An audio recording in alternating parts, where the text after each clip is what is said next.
Hey, welcome to the show, everybody. It's Wednesday, and it's time for another episode of the Leadership Toolkit, the first Leadership Toolkit of this new year in 2026. So hope your holidays were great. Hope your new year is starting off absolutely awesome. And I know mine is going to. I've got an absolutely amazing guest today. As you know, we have conversations with leaders from all over the world, people that affect change, people that have won in business and entrepreneurship and management, and sometimes people that have hit walls and had to overcome those stumbling blocks. And I'm excited today to have an absolutely phenomenal guest. Dianna Anderson is the CEO of Cylient. She has created a process for leaders called Untying the Knot, and it equips leaders to navigate hard conversations. I know everybody loves hard conversation. We don't actually love hard conversations. So it's going to be an absolutely amazing conversation today with Dianna. And let's bring her on the show. Dianna, thank you so much for making the time to have a conversation with me today and joining us on the Leadership Toolkit. Oh, thanks so much for having me, Mike. I'm excited to be here. Yeah, well, if you would share a little bit of your background, let's dive right in and talk about what is your background in business and leadership. And I know you've coached upwards of over 50,000, I think over 55,000, or helped over 55,000 people to start conversations, to coach, to move, and so I'm just excited to hear more about that. If you'd share a little bit about your background with everybody. Yeah, for sure.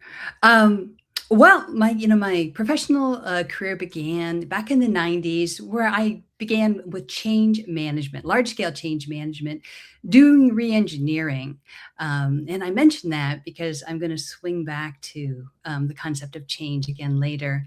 But I left the re-engineering work when I read an article about coaching back in the early 90s. And it was one of the first articles that was written about this new profession. And I knew that that was something that I wanted to do. So I got myself trained as a coach, started my own coaching practice, basically, and started coaching folks. And about a decade in the early 2000s, I had the opportunity to co-author one of the first books that was ever written on the ROI of coaching. And at the time that I wrote that, it got me reflecting about what coaching was, the kind of value it really added in organizations. And at the same time, I was noticing that almost all these people I'd ever coached, I was basically coaching them how to do what I was doing, which was take a coaching-based approach to their everyday challenges. And so I kind of put these two things together and came up with the idea that coaching really should be a culture.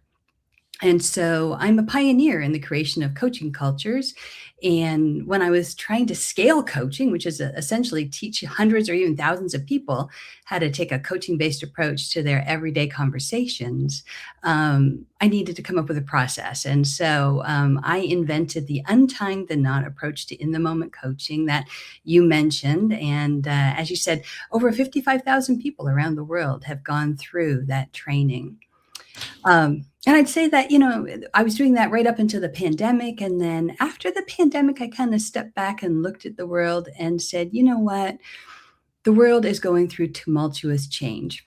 Mm-hmm. And it's time to really think about how to equip people to have the kinds of conversations that they need to make any kind of change happen. And so I've really done a little bit of kind of reinvention with some of the work that I'm doing, and very much now focused on our Untying the Knot learning path, with a focus on helping people to have the kinds of human-based conversations that make change happen. So that's what Cylient does. We're basically a leadership development training company that teaches people how to have the conversations they're avoiding. And we all do. That's the thing that's so crazy. Like, it's human nature, and you're diving right in. So I'm going to encourage people, first off, grab a pen or pencil and take notes. I always do. And we come right in with Dianna, and you're like, oh, well, hey, let's talk about having hard conversations and change. Two things people absolutely love. Right? But that's your life right now, right? I mean, right. So I want to dive into something that you brought up, because you talk a lot about coaching and coaching others and making coaching a culture. Mm-hmm. And I certainly have an opinion. I've been referred to lovingly and thankfully and as a coach so often in my career. How do you define, or what do you define the difference between coaching and management? Because I think a lot of managers, I'm going to add it. This is how my brain works. So just roll with me, Dianna. It's like I start to ask a question, then I'm like, oh, and there's this. So a lot of managers will say, well, I'm a really good coach, or they have that perception from the inside out, right? But what about Mhm. inside in? So how would you define that difference between coaching and management? Well, here's how I am, and I'm a little bit different in terms of how I look at coaching. A lot of people define it as a relationship. I define it as a process. So at Cylient, we say that coaching is the igniting of insight. Um, and in order to help people see something differently and move into action. So it's translating insight into action in order to help someone realize their potential. So it's a process with an intention. And so I say you could be both. I mean, someone could be managing someone, and then if what we call a knot, so something that's not happening, and that Sure. manager wants to help that person move through it, they can shift hats, they can shift gears into coaching.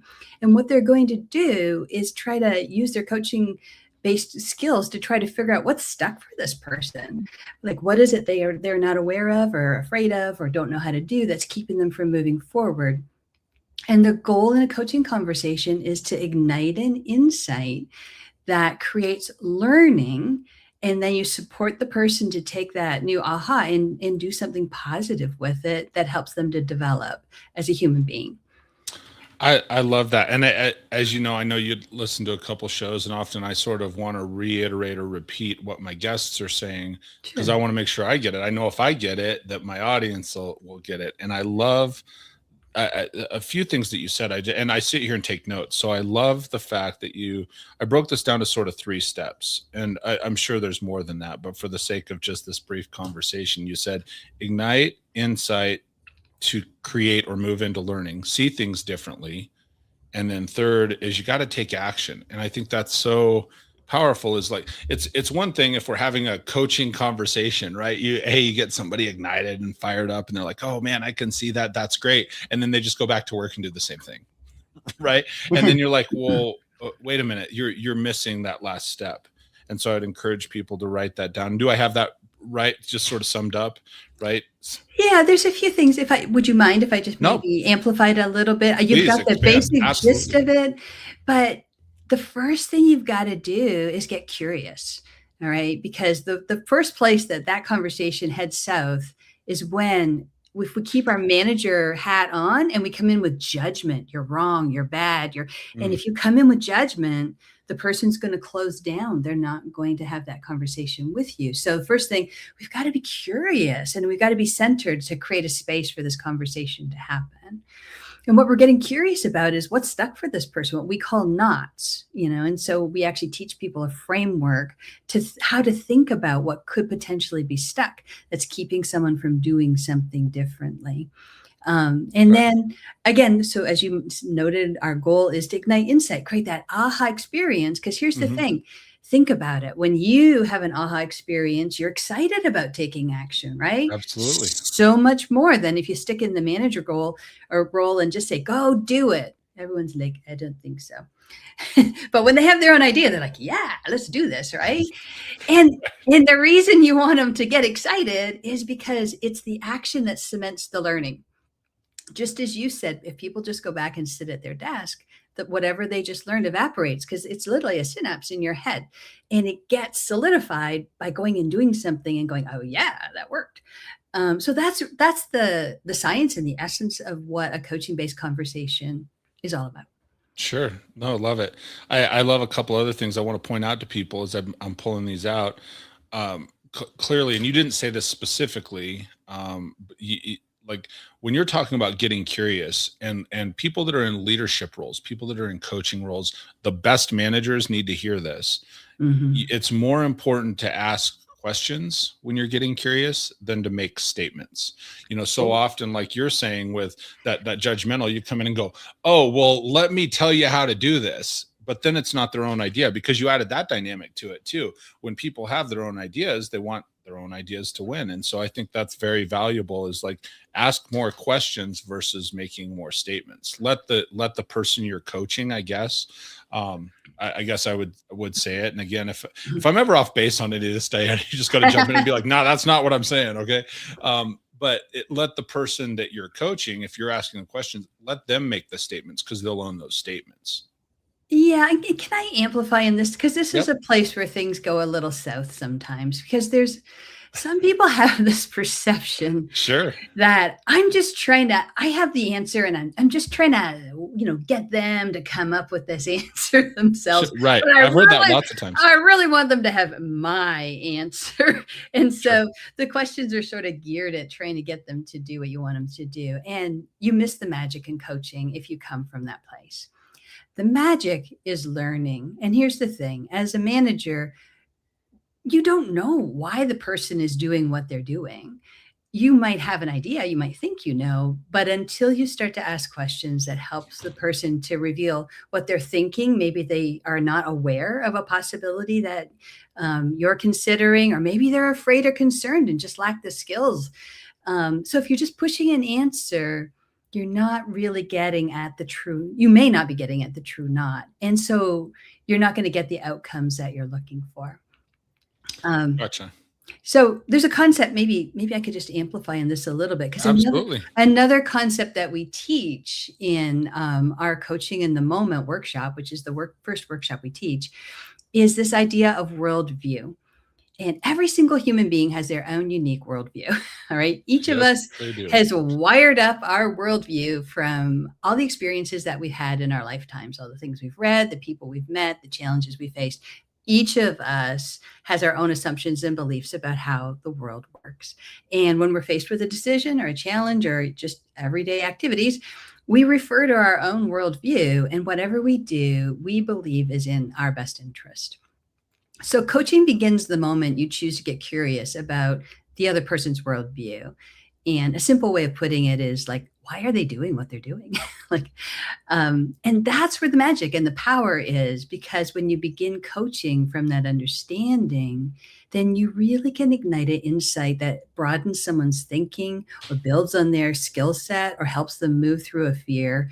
And that's what gives you a stronger, more resilient, more resourceful employee. So it's worth the investment to discover these things, because that's what is really going to make your folks stronger, more powerful. Absolutely. Yeah. Love that. A couple things, just so I don't get too far ahead too, folks, what I would encourage you, and I've had this on the screen a couple of times, but just so everybody can see it, and I'll spell it out just in case you're listening on the audio podcast later, whether you're on Spotify or Apple Podcasts. A couple ways to connect with Dianna also, because half the time, Dianna, I'll get all the way to the end and then I'm like, oh, I need to mention this. So as we're having this conversation, and if you're interested in connecting with Dianna and getting more, coaching information and visiting with her about what she has to offer, you can check out Cylient.com. That's Cylient.com. Certainly you can connect with her one-on-one. I love for people to be able to connect with my guests one-on-one over here on LinkedIn. On LinkedIn, it's linkedin.com/in/ it's Dianna Anderson Cylient. So it's DIANNA Anderson, ANDERSON Cylient, CYLIENT. So if you want to connect with Dianna in any of those capacities, I would encourage you to. We're just getting started on the conversation here, but I'd be remiss not to mention that early. So thanks, Mike. Absolutely. So let me ask you because you were talking about, hey, getting curious and untying the knot. I have 2 or 3 questions I want to ask, and these aren't necessarily in order. I'm trying to keep us on a linear path, because otherwise my brain will take us somewhere else. So a couple of things. One, when you're talking about coaching and getting curious and helping people find that path from a leadership perspective, and you're saying, okay, well, because have you ever been in a situation where you're trying to coach somebody, but they're just not, or from your perspective, you feel like they're just not receiving it, or they don't want to be coached in that manner? From a leadership perspective, have you encountered that? And then two, how do you address that? You're going to say, oh yeah. Okay. Have you encountered it? And two, I guess I'll say when you encounter something like that situation, how do you handle that with the individual? Well, so remember, let's go back to coaching. It is Yes. actually about helping someone else realize their potential. That's my definition, right? Translation of insight into meaningful action to help someone realize their potential. So as soon as someone's got their arms crossed and they're staring at you, I'll tell you immediately, you as the manager are not focused on their potential. You are focused on getting done what you want done. You're on your agenda, not theirs. So 100%, that's what's going on. Because when you're really on somebody else's agenda, you're getting really curious about what's going on. And so the first thing that I would want to do is just understand what's going on for this person. I would want them to just help me understand if something's in the way. I don't want to assume anything. I just want to create a space for an open conversation. If something's getting in the way, I want to hear what's going on for them. And a lot of it has to do, have I created a safe space? Am I genuinely interested in helping them move through whatever that challenge is? So when you get a lot of resistance, initially, I think you've got to look at yourself. And here's the thing, not everything's meant to be coached. If the truth is Sure. the person has no choice whatsoever, this has to be done, and you're just going to direct them, please just direct them. The other confusion happens when people think they're supposed to coach, but they actually know exactly what they want done, how they want it done. I'm like, let's not pretend. Like, just tell the person they need to do it. And then if they're like confused or, they're not sure why, then you can coach them after on how to think about it or, what might be getting in their way. But it's when we mix these two things up that often people get frustrated on both sides of the conversation. Do you see that happen often where leaders are like, oh, they think they have to be all profound and going in and coaching something, and you're like, look, just tell the person, like, you're overthinking it. Do you see that happen often with people Well, that you've engaged with? yeah, I guess I hear, so we are, like I teach the coaching. And so often I'll hear people say, I coached that person 10 times and they haven't changed. They're uncoachable. And this is usually when we get a little bit further into the training, one of the things that we teach is that, remember I talked about worldview? Well, Mhm. that makes perfect sense to the person. And often coaching fails because we never shift the person's worldview, which means help Mm, them to see a new possibility. Think about it. If what I'm doing in my worldview makes perfect sense to me, and all you're doing is telling me to do something differently, but you haven't helped me see why that matters to me or how it's going to make a difference for me or motivated me to take the risk of trying something new, I'm going to stick with what I know. And sure. so what I'll usually say is, did you shift the person's worldview? Do they see why it matters or, how it's going to benefit them? And they're like, no. And I'm like, well, then you've never really coached them. So why don't we go back and try that? And I'll bet you'll get a lot more engagement than you did just telling them what to do. Do you see that happen often too? Like I see you light up when you're talking about this, and so it's fun. Do you see that happen where all of a sudden the person that's supposed to be coaching realizes that they're actually part of the problem? Yeah, in our workshop, honestly, so our workshop is driven by listening exercises. So there's no PowerPoint actually when it's done in person. It's all I done love through that. conversation. And the first listening exercise at the end of it, they kind of hear what they thought was coaching, but it like a lot of people perceive as coaching, but it really is just people kind of telling someone what to do. And then they hear real coaching. And it's so common for people to kind of sit back at the end of that first exercise and go, okay, I never was coaching. Like, Right. well, and the truth is there's just so many approaches to coaching out there. It is probably one of the most confusing words on the planet.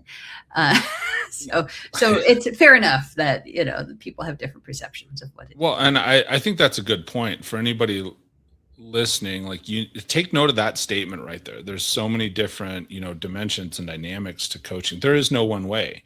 That I think oftentimes, and take your pick, whatever the title may be, whether it's a manager title or a leader title. I don't believe you can bestow a leader title upon yourself. That's gifted by others, but that's my own opinion. Or a coaching title, right? You have these different titles that we end up with. And I think so often we try and cookie cutter the approach to, oh, well, I'm a coach, I'm going to coach everybody this way. And I remember a statement, and I don't know that it was made by Vince Lombardi, but it was for sure made about him, when he was coaching his football team in the late 60s. And I've heard it repeated by other managers where they said, look, the best leaders, the best coaches in the world are the ones that can coach, 8 different people, 8 different ways to get a positive result. And so that's one of those things that I think it's very easy to lose perspective of, well, I've got to coach this way, or I have to manage this way, and yes, processes are important, but when it comes to people, I've always said, like, you got to be rigid in principle, flexible in the approach. Like, what's the principle? What's the process? That's what we want to do. But also you have to remember the individual is unique. And so that's some of what I'm hearing you say. And one of my buddies, Leadership with Mike, he says, I'm feeling some of this. I'm sure you are, Mike. So thanks for tuning in, man. If I could make one point. Yeah, absolutely. Absolutely. Love it. There's tons of different approaches to coaching, but here's how you tell the difference between faux coaching and the real deal. Is insight ignited? All right. Is there an aha experience? That's what makes coaching coaching. Okay. So people come at it different ways, but most of the faux coaching is just asking questions until you get the person to kind of try to force them to do what you want them to do. And you do it with questions. But this is the brain science behind it. Think about when you have an aha experience. What happens? You're like, oh yeah, you see a new possibility. You created a new connection in your brain, and you're excited about it, and you want to take action. That is the thing that makes coaching coaching, and it's different than consider how you feel when someone says, "Just get it done." Are you like, whoa, excited? No. This is what we're going for. Okay, so whoever has the process, whatever it is, if it doesn't involve igniting insight, you're not going to get the returns you're looking for. That's a good question to ask. Is insight ignited? Yeah, that's it. Did you light the person up? That's 100%. Phenomenal. Yeah. So one of the things that you had brought up early on, and we talked about, okay, coaching and change, and we were talking about some of these pieces, and you said having hard conversations. I want to steer our conversation that way a little bit, because one of the things that you brought up and in some of our email exchange was, like, if you can't talk about something, you can't change it, right? And so change often is necessary. Having hard conversations is necessary. Before we dive down this path, when we're talking about hard conversations, I know what goes through my head. Can you help define that for people that are watching or listening? When you're saying, hey, I help people to have hard conversations, what does that mean to you? Well, a hard conversation is just something that you have a little angst about. Could be anything. Could be you've just got to talk with a colleague about something and you're not quite sure how to do it. It could be that you've got to talk with your boss about something and you're not quite sure how to approach it. Could be with your teenager. It's just, as long as if you have a little bit of angst about something and it's important to make a connection, then what I'm going to say, and here's the thing, almost all of those conversations, if you really give it a thought, it's all about the human being. Like, we don't usually have conversations about, like, which part is it? I mean, maybe you have an argument, but you're probably not scared to go in and say, no, it's this part. No, it's got that part. And then you get your logic, and we don't usually freak out about those. Sure. It always involves another human being, and it always involves the possibility of emotion coming into it. That is what makes conversations challenging, but those are usually the most important conversations. So learning how to get comfortable with them and doing them well is life-changing. How do you get comfortable?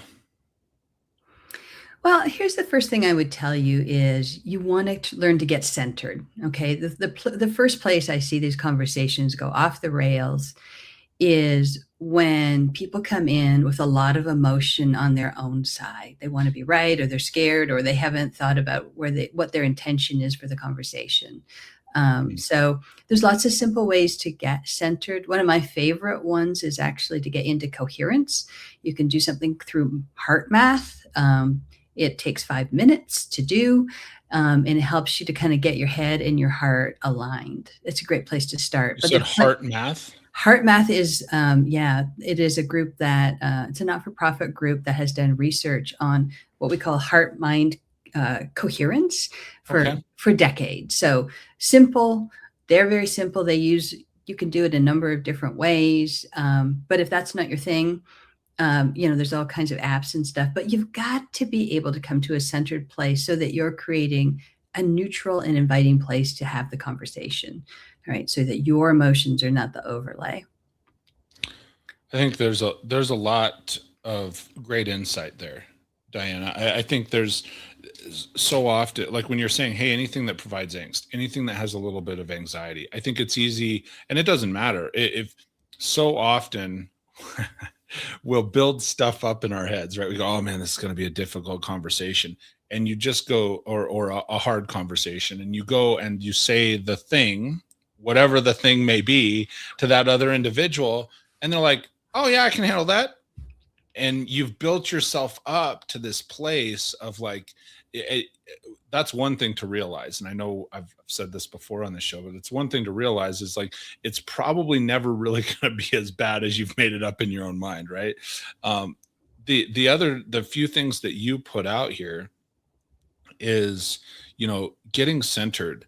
And while you're saying there's a bunch of different ways, what it means to me is, one is taking the time to slow down and play through, being prepared, playing through like, what am I really going to say, and asking yourself too. I think lots of times we label things hard conversations that sometimes don't even need to take place if we're really having that hard conversation first with ourselves, right? Mm. And we say, okay, I'm going to be prepared, I'm going to line this out. What are the processes for me? And again, this is just for me, I'm not saying it's for everyone. Maybe writing some of those things down, right? So that, because so often we'll see it written down and we go, well, yeah, those two aren't important, but these two really are. We do need to have that hard conversation. Like the part where you're saying getting centered, and at one point you slipped in there, being prepared for that conversation, I think are just vital. Yeah, and if I could add to that, so Yes. once you're centered, what I really would love people to do is just think through, how is this conversation going to be of service to the other person? That's a Too good question. too often we go in to get what we want, but we're not thinking about how this feedback or pointing this thing out is actually going to help the other person. And one thing I would point out right now, because I think for a lot of people, we're not used to supporting other people to move through change. And frequently, these difficult questions are about trying to get someone to catch up, right, with some kind of change that's happened. Yeah.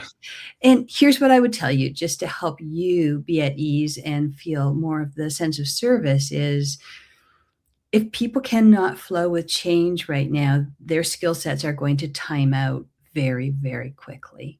I think as managers, leaders, good human beings, one of the greatest things that we can do for each other is guide and support each other to move through change and to learn from change and to help people address their fears and step into new ways of thinking and being, because the change is only getting faster.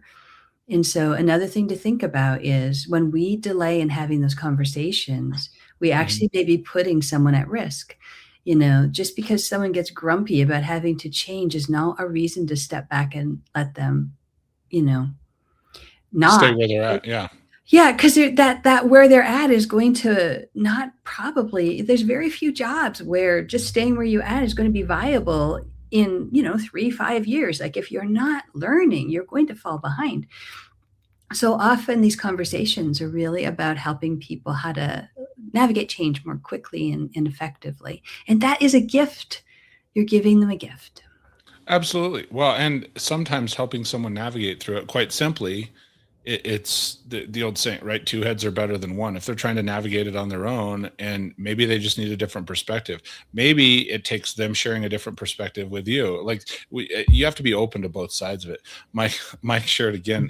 So Mike Ashley is a friend of mine, runs a YouTube channel called Leadership with Mike, which I joke about that he stole the name of my potential YouTube channel. But he says, yeah, meanwhile, while you're having these conversations, he says you spend a week losing sleep over them. And it's sometimes so small. Okay, so I'm spending all this time stressed out, and then once you actually have the conversation, you had this whole week build up, and it's like 3 minutes of conversation, and it's like, oh yeah, I can do that. Oh, no problem. Hey, what about this thing? And it's so simple, right? Yeah, well, the thing is, the more you do it, the easier it becomes. I know, like it's a learning curve, just like anything else. But the more comfortable you get, the more you step into the conversation, Mm-hmm. the easier it gets. And by the way, it's okay to like, set it up like, hey, I need to talk with you about something. And I feel I'm a little bit, I'm a little bit nervous about how this is going to go. So will you just like, listen, I'm really doing this because I want to be helpful to you. So grant me a little grace. And Yeah, then you I sort of, think that's great. yeah, I mean, sometimes when I'm going to say something to someone, I'm like, look, I'm not sure how this is going to land, but I want you to know I'm stepping into this because I want the best for you, because I care about you. And so please, if I make a mess of this, can we agree to clean it up? And then Mhm. you'll stay in the conversation with me. And just that alone, someone's like, oh man, they care. Like, okay, we can do this. Like, what's going on? Well, and I think there's two lines that you shared that I really want to bring back up here in a second. But just now, as you're saying, hey, I think one of those things when you tell people what's going to happen, it removes the fear, right? Hey, I need to have this conversation with you. Might be a little bit difficult. Grant me a little grace, like those sorts of things. That can remove some of those layers in itself. One of the line I've used forever when I'm having, I love the fact that you said, hey, give me a little grace on this if I mess it up, because like people can know it's coming, and I will ask them like, hey, do I have permission to speak really freely on this thing? If they say yes, you can manage that conversation from a yes agreement, you know.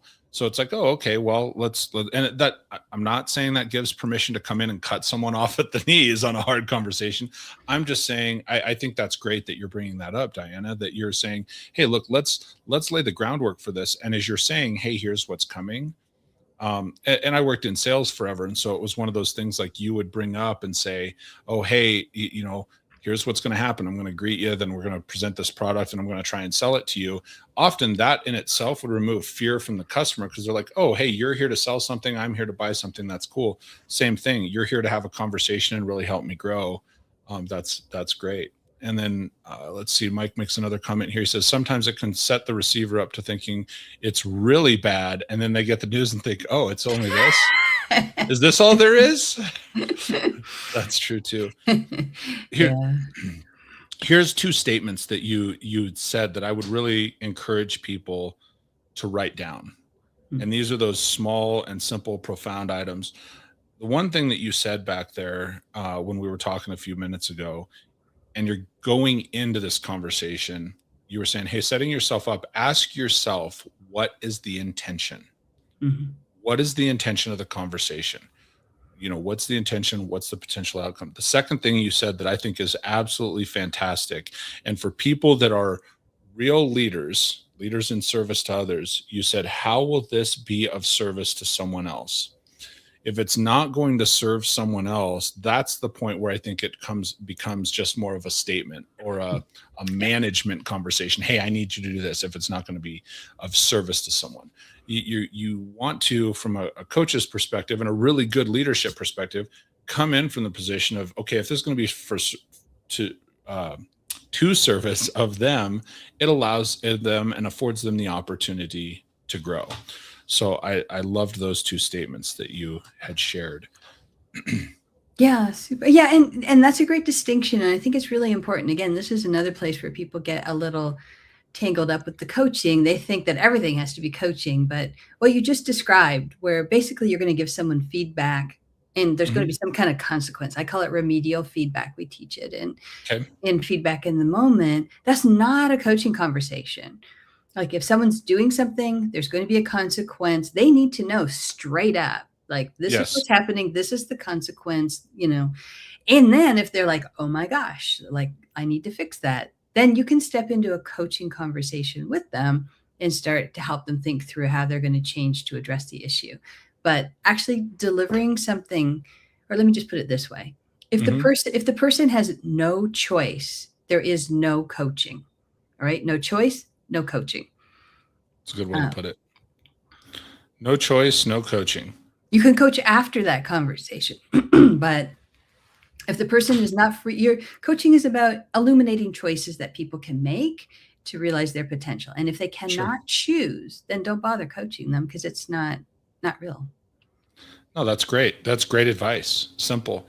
So one more time, I'm going to remind everybody, make sure, and you can connect with Dianna at Cylient.com. It's Cylient.com.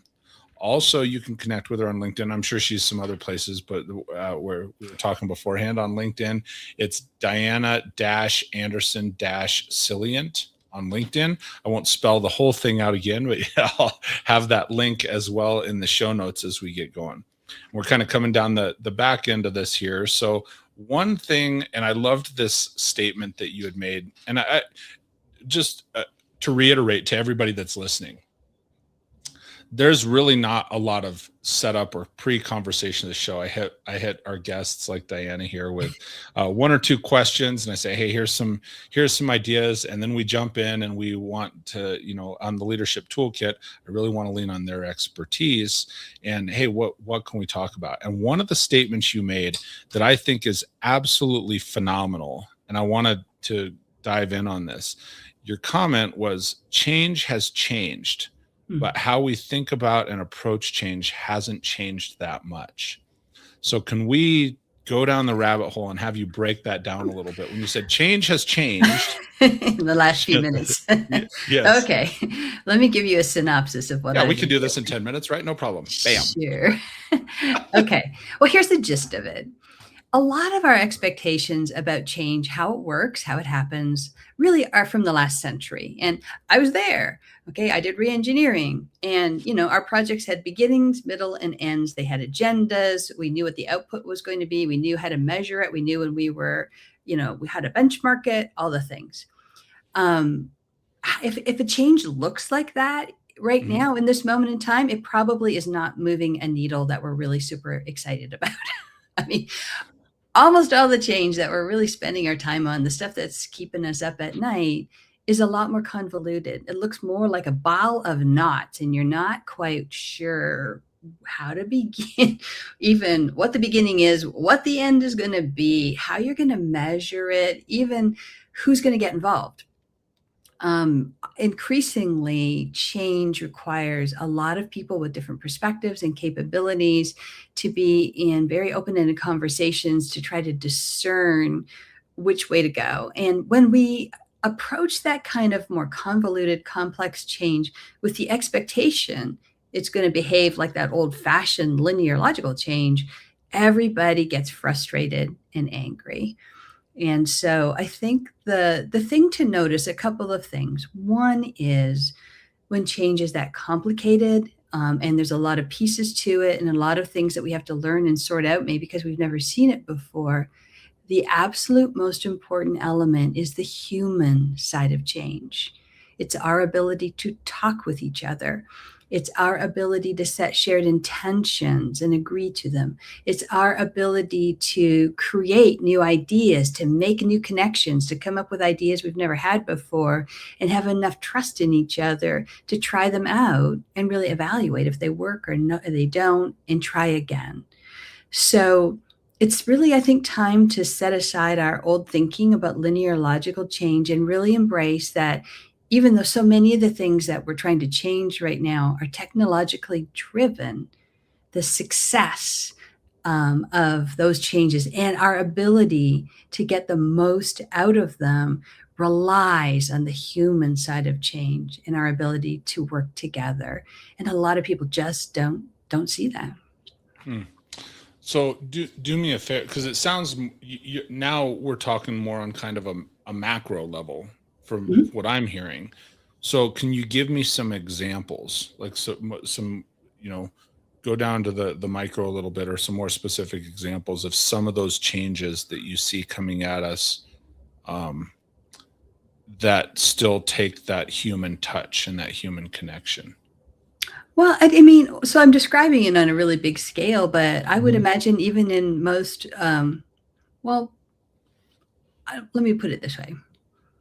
I have not met very many businesses that on the other side of the pandemic have not had to go through some major overhaul. Um, and eventually, we all try to do the things that used to work, me included.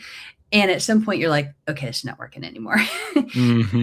But it's not as straightforward. What do we do differently?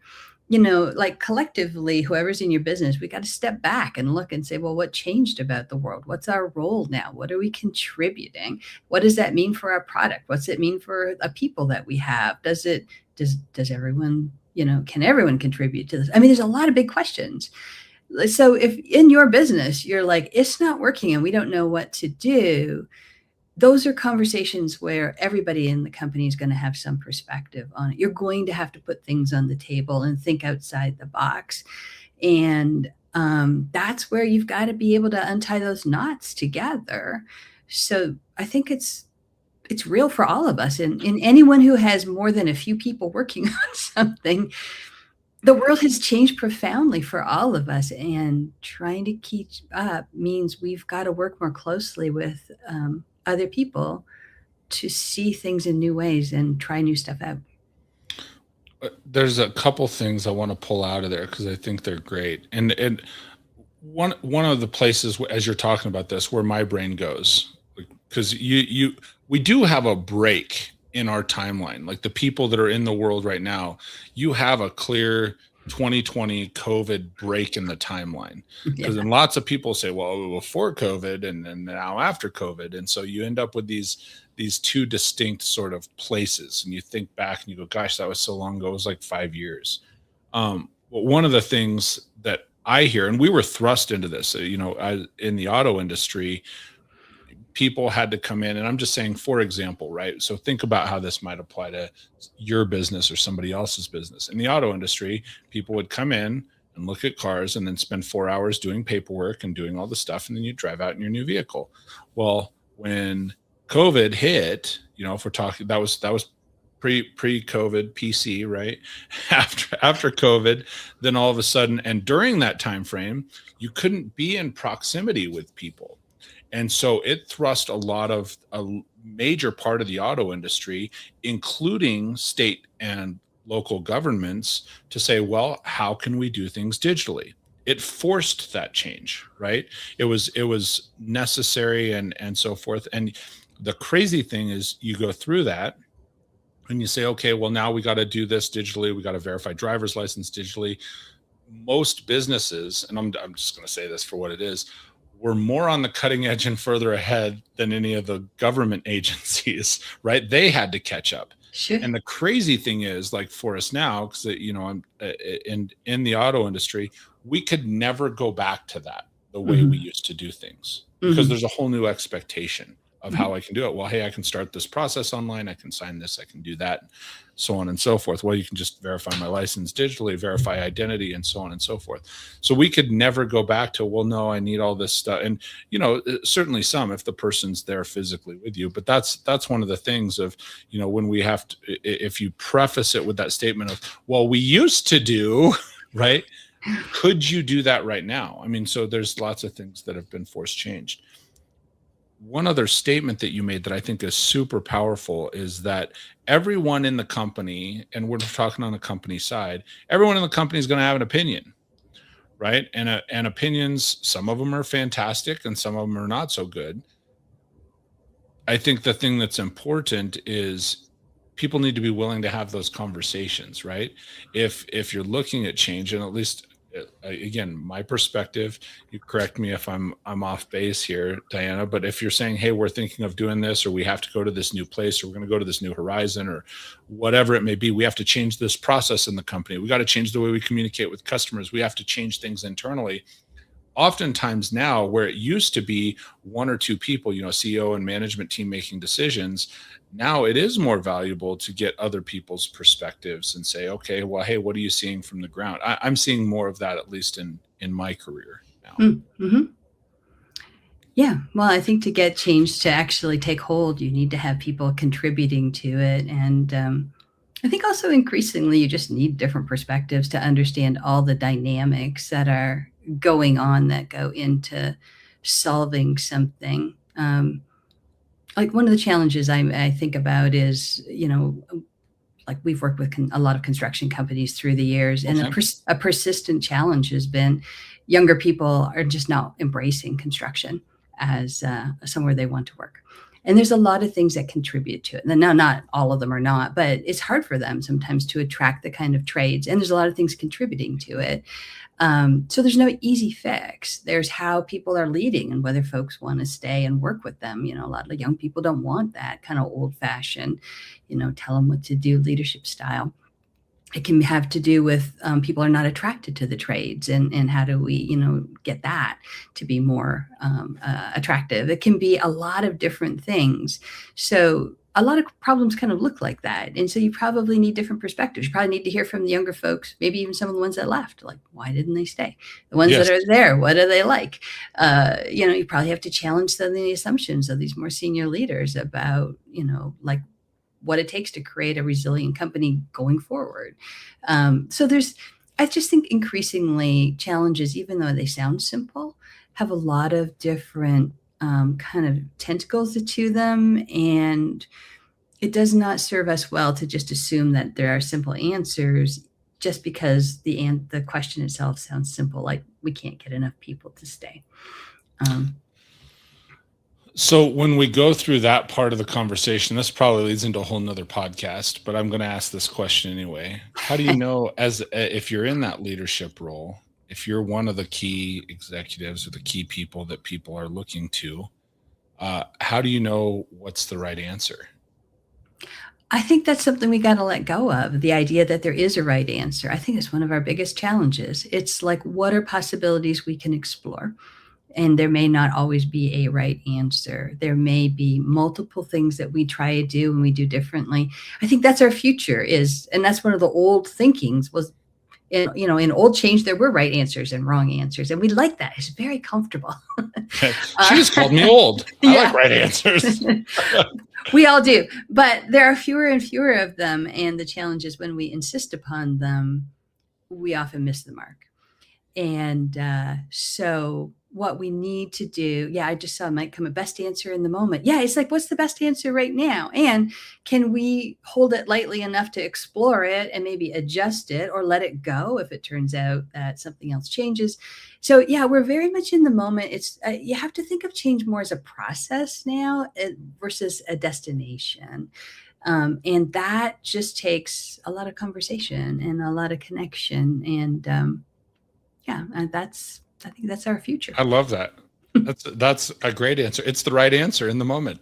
I love it. And Mike was the one that, I don't know if you saw it, but I saw Mike's answer pop up. So he said best answer in the moment. We can attribute that to Mike. Pivot afterwards. I'm sorry. Actually, I'm not sure. Answer, I'm not sure if that gentleman's name, but no, it's Mike for sure. Okay. It's Mike. Well, thank you, Mike. My YouTube thing.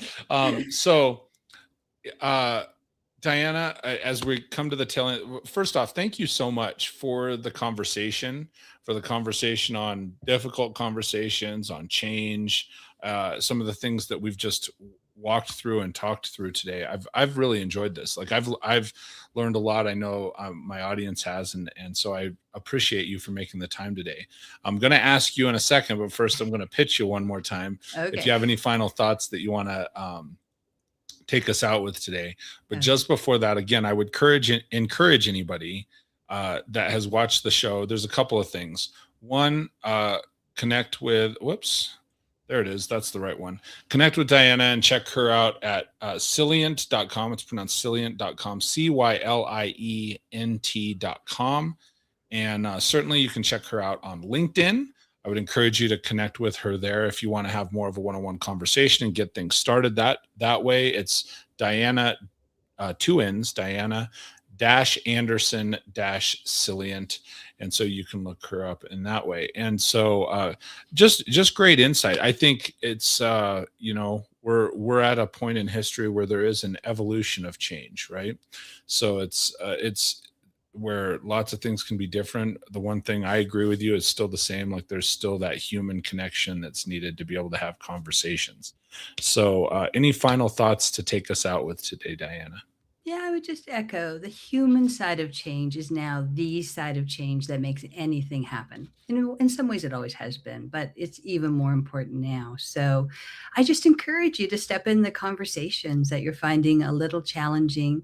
Grant yourself grace Yeah. as you, and ask for grace as Sure. you step into and talk about the things that matter most to others. And just remember, we need to help each other move through change. I think it's the greatest gift you can give anyone, and it's going to take a lot of courage from all of us to do that well. And I am sending my good thoughts your way, and if I can be helpful, please do reach out. Absolutely awesome. Thank you for the conversation today. If you would hang out for just a minute, Dianna, and I'm going to close this out, okay? Sure. Thanks so much, Mike. It's been a pleasure. Absolutely. Ladies and gentlemen, that's going to bring us to a close for another episode of the Leadership Toolkit. Thank you so much. I value your time. I know your time is valuable. And so for you spending a little bit of your day with Dianna and I, it's just awesome. I hope you've gained some wisdom from this. Couple of asks that I've got. One of the ways that a podcast grows is if you're willing to share the show. So if you want to share that on your social media, throw some thumbs up and some likes, interact with the show on whatever platform you may be enjoying it on. That's always an opportunity for us to get shown to more audience. And then most importantly, and I've told everybody, this is the reason I started the show, and it is the most important thing you can do for somebody. If you know somebody that needs to hear this message, if they would gain some wisdom from this, and you go, hey man, this person really needs to hear what Dianna had to say, especially about having tough conversations, because maybe they're really bad at it and this would help them improve. Maybe they need to hear and understand that change is changing. And so I would encourage you, most importantly, share this with somebody that needs to hear this episode. I thank you so much for your time today and joining us on the Leadership Toolkit. And I will see you next Wednesday. Until we speak next, stay great. We'll talk soon, everybody.